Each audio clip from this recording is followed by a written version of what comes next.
만성질환의 싹 비만입니다.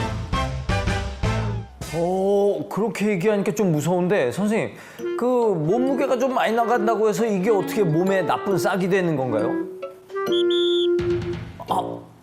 우선 잘못 알고 계신 비만의 정의부터 정정해 드려야겠네요. 네.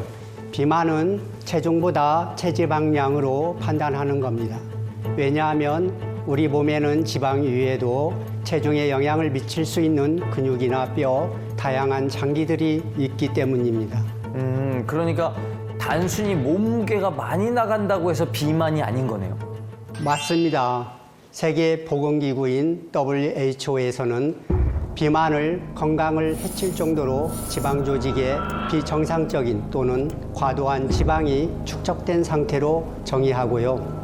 전 세계에 퍼져 있는 유행병으로 규정할 뿐만 아니라 치료가 필요한 만성 질환이라고 경고하기도 했습니다.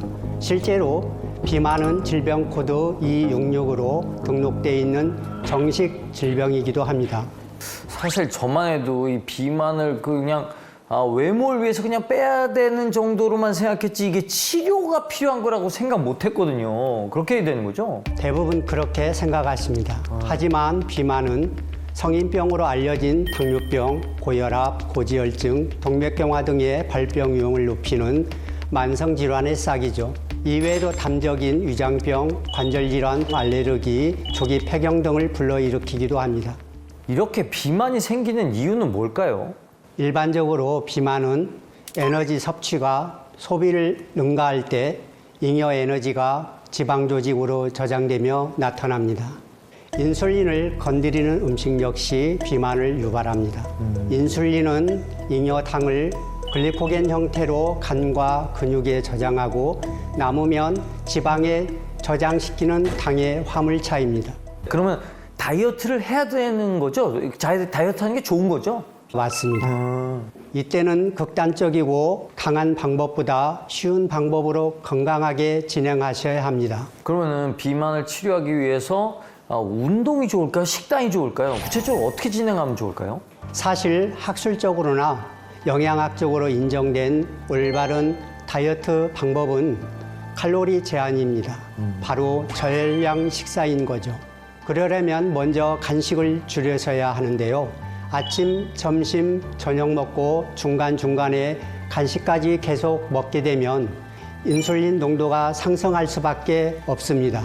특히 우리 몸의 인슐린 농도는 저녁에 가장 많아지기 때문에 너무 늦지 않는 이른 저녁 6시 이전에는 드시는 게 좋습니다.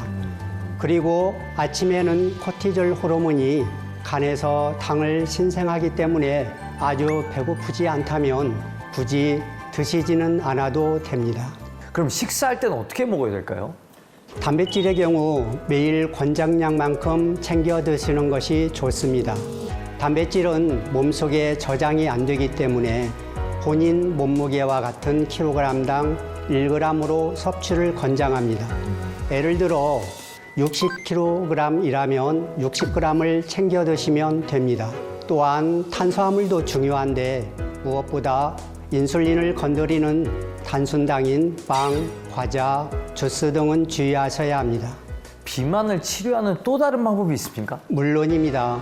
바로 한약재를 활용한 한방 다이어트입니다. 주로 천연 한약재인 마왕을 활용하는데요. 마왕이 교감신경을 자극하는 역할을 하므로 통나무 조각 내듯 체지방을 산화시키는 데 도움이 됩니다. 한방 다이어트에서는 보약과 사약으로 구분하여 한약재를 쓰는데요. 숙지왕, 당귀, 황기, 청궁, 의인, 비파엽 등이 비소장의 기능에 도움을 주고 혈류순환 보강에 도움을 줍니다. 특히 상백피라는 한약재는 잉여된 독소와 부종을 빼는 데 도움이 되기 때문에 많은 한의사분들이 비만 환자 치료에 적절히 활용하기도 합니다. 실제 사례가 좀 궁금하기도 한데요.